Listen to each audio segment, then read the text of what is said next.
kiai yang berani menikahi Syarifah atau Habibah atau Habib perempuan itu adalah kiai taek. Ngeri. Nah, untuk menjawab itu semua, ini perlu suatu ilmu, suatu sejarah yang membuktikan apakah di zaman baginda Rasulullah Shallallahu Alaihi Wasallam apa ada seperti itu, apa ada ajaran seperti itu.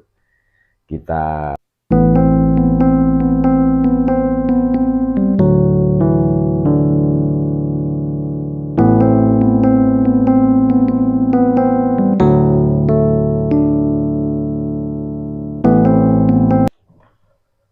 Assalamualaikum warahmatullahi wabarakatuh.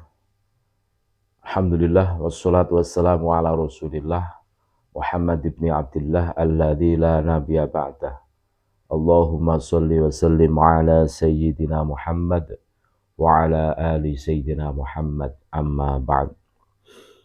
Saudara-saudaraku sebangsa setanah air yang kami cintai, yang kami muliakan, yang kami banggakan, dimanapun Anda berada, berjumpa kembali dengan kami channel Bejo Donya Akhirat.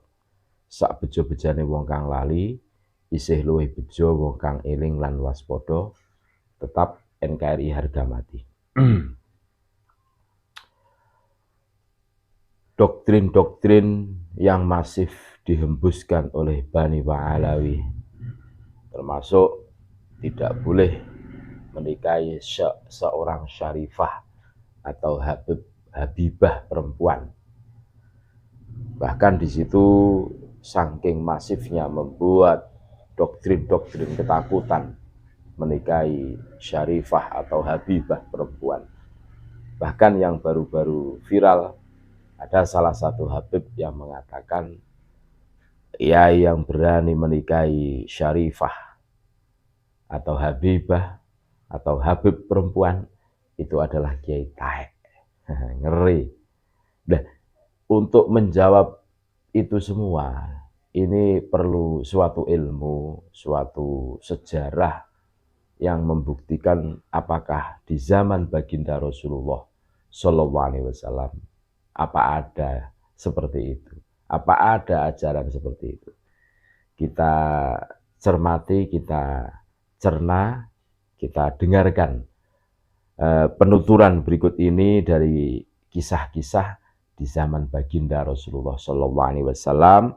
Apakah ada pernikahan, terus rasisme dan ketakwaan tentunya. Ini apakah ada kaitannya? Ada.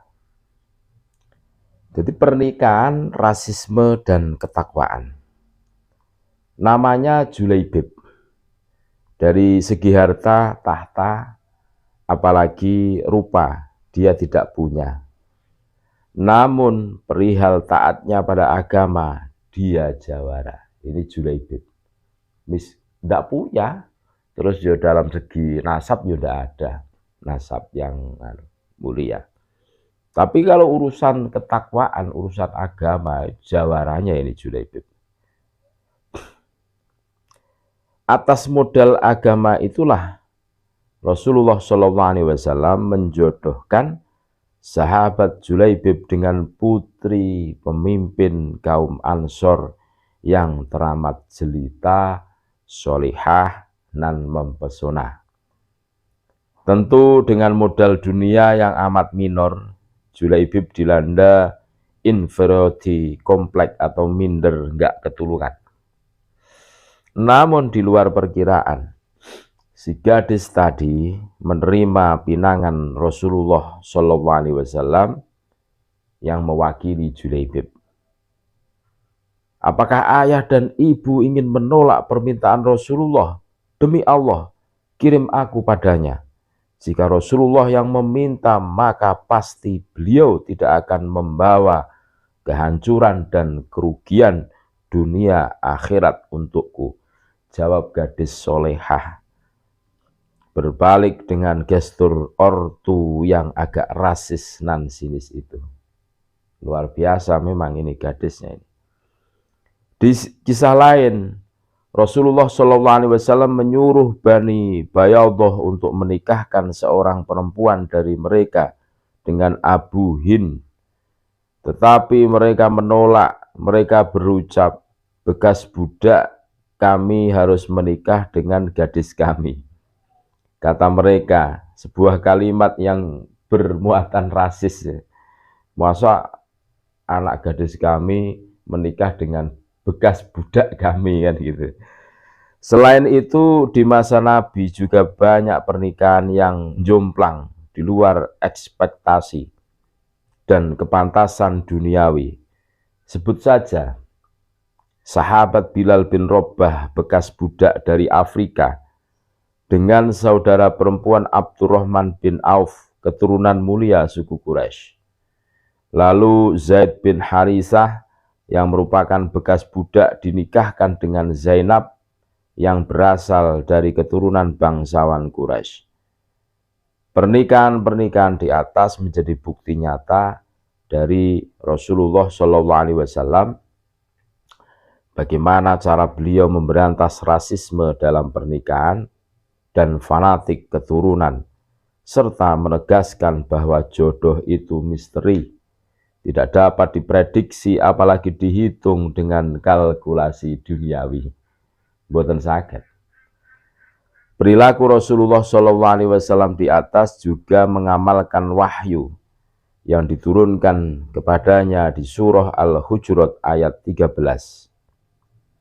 Selanjutnya, menurut Ibnu Katsir dan beberapa ulama, surat itu menjadi penanda bahwa kafaah, kesetaraan derajat itu tidak disyaratkan dalam pernikahan, kecuali kesetaraan agama belaka. Derajat agama pun manusia sulit menakarnya. Seperti itu. Sayangnya, sekuat apapun dan sehebat apapun Rasulullah SAW memberi tauladan, umatnya memang sulit dikendalikan. Rasis tentang kasta bukan hanya dalam lingkaran permunian nasab, namun secara lebih mendetail lagi, walaupun sudah seiman, rasis itu bercabang lagi, mengarah tentang pendapatan, pekerjaan, pendidikan, bahkan asal dari pondok pesantren mana sekarang turut menjadi persyaratan sebelum mencapai posisi seamin dalam pernikahan. Bukan seiman, tapi seamin. Padahal sudah jelas banyak sekali riwayat yang menyatakan bahwa ukuran kemuliaan seseorang adalah takwa. Sedangkan takwa itu sendiri hampir mustahil dilihat dengan telanjang mata dan bukan disandarkan dengan harta, tahta, lulusan mana, dan bahkan followernya berapa. Maka menjadi alarm bagi orang tua dimanapun berada, jikalau memang buah hatinya sudah waktunya dan saling suka, maka jangan diperibet dengan takaran-takaran tetek bengek, materi maupun duniawi, supaya firman lita'aruf itu tetap berjalan. Bukankah ulama juga berpesan, min adabi ba'das salafi ta'jilu tazwijil banat. Sebagian adab dari ulama salaf adalah menyegerakan menikahkan anak perempuan. Menyegerakan ini tentu akan dipermudah bila tidak mencari spek-spek yang setinggi langit. Bukannya Wali Songo sudah memberi contoh out of the box bahwa pernikahan itu syaratnya tidak muluk-muluk. Nasabnya para wali yang teramat mulia itu rela menikah dengan putri pribumi. Juga putri-putrinya dinikahkan dengan putra pribumi demi Islam tetap lestari dan bahkan menjadi negeri yang paling banyak menyembah kepada ilahi Rabbi. Bisa dibayangkan kalau Wali Songo mempertimbangkan rasial seperti budaya syarifah harus dengan Habib, apakah Islam di Indonesia bisa seperti sekarang? Teringat pula langkah hebat Mbah Yai Soleh Banjarmelati menikahkan putrinya Nyai Domroh yang berusia belasan dengan santri sepuh Yai Manap, berusia puluhan tahun di atas putrinya. Selanjutnya Mbah Yai Manap dan Mbah Yai Domroh melahirkan pondok pesantren berkualitas dan berkuantitas di kota Kediri yang santrinya hampir ditemukan. Boro-boro di pelosok pedesaan. Tidak bisa dibayangkan kalau Yai Soleh mempertimbangkan jarak usia calon menantunya atau mempertimbangkan kaya dengan kaya. Yai Soleh mengabaikan itu. Dengan bijak Yai Soleh melihat Yai Manap just only dari kematangan agama. Jadilah Lirboyo seperti sekarang. Mudah-mudahan bermanfaat. Jadi tidak diajarkan dari cerita-cerita sejarah mulai baginda Rasulullah SAW sampai sekarang. Rasisme dalam pernikahan itu mboten wonten, guys. Tidak ada. Cuma Bani Pahlawi yang menerapkannya.